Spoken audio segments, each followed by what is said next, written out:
A Real Champion, a story adapted from The Worth of a Skill by Manoj T. Thomas.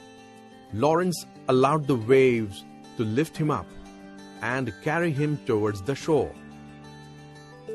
Then he swam with confident strokes the rest of the distance to the land.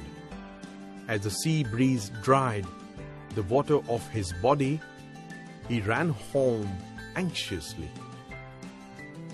Lawrence had to hurry. He did not have a watch or a clock at home.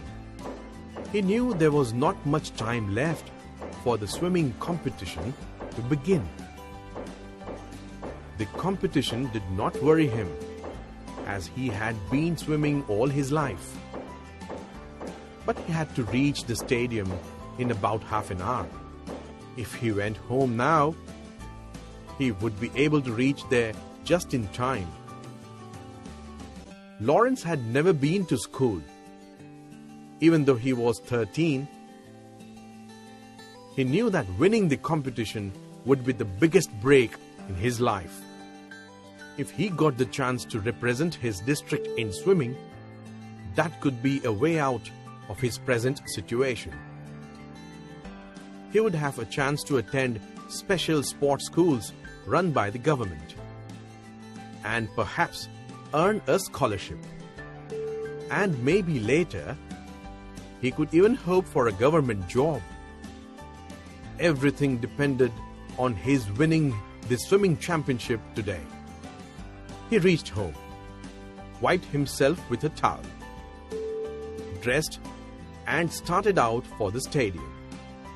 He wished he had a watch with him. There was no way of knowing whether he was on time or not.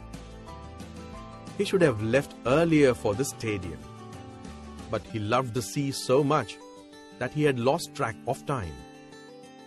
He started running the rest of the way to reach the stadium. Suddenly, he heard a sound. It seemed to be the voice of a woman, crying and shouting somewhere. He crossed the small hill and looked towards the sea. There indeed was a woman.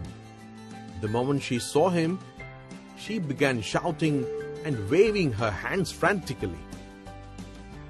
Lawrence understood what she was trying to say. Someone was in trouble in the sea. For a moment, Lawrence thought about what he should do. He needed to hurry to be in time for the competition. On the other hand, his swimming skills were obviously needed to help some. Lawrence ran towards the sea. He reached the woman in a few seconds.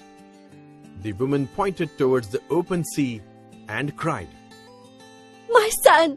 My son! He's drowning!" Lawrence took off his shirt and he ran into the water. He began to swim swiftly towards the young boy, who was struggling against the waves. He helped the boy swim and pulled him back towards the land. The boy ran to his mother. She hugged him, crying. Lawrence, however, was exhausted. He sat down to regain his breath. But he did not rest for long. In a few minutes, he jumped up and started running towards the stadium. On reaching the pool, he received very disappointing news. The 100-meter swimming competition had just finished, and some of the other events had begun. Lawrence went to an official who was walking around with a notepad in his hands.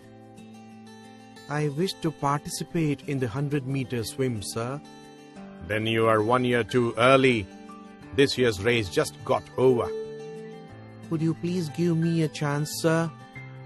I was delayed due to unavoidable circumstances." The official did not care. If you don't have the simple discipline of coming on time for a competition, how can we expect you to be a representative of the district? We need sportsmen who are dedicated and sincere. Don't waste my time.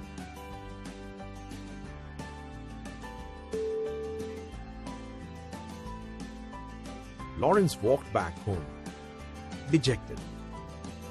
Now he would have to wait for another year to try his luck. The next day, Lawrence was surprised to see a well-dressed man at his door. I am from the Sports Selection Committee. We have decided to give you another chance to try and qualify for the district swimming team. Lawrence could not believe his luck. He immediately went with the stranger to the stadium. He swam the entire stretch alone, while the stranger and 2 other sports committee members timed his speed.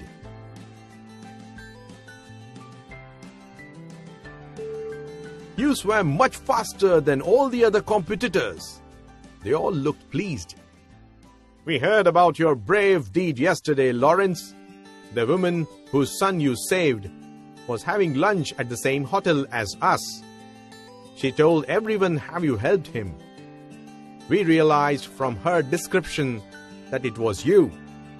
So that's why you were late. Later that day, Lawrence was told that the district government had decided to give him a scholarship. Finally, he could go to school and become a trained swimmer. Lawrence felt excited and hopeful about his future. He was also honored with an award. The district collector, who gave him the prize, asked him, Lawrence, when you ran to save the young boy, you must have known that you would be late for the race. So what made you take the right decision?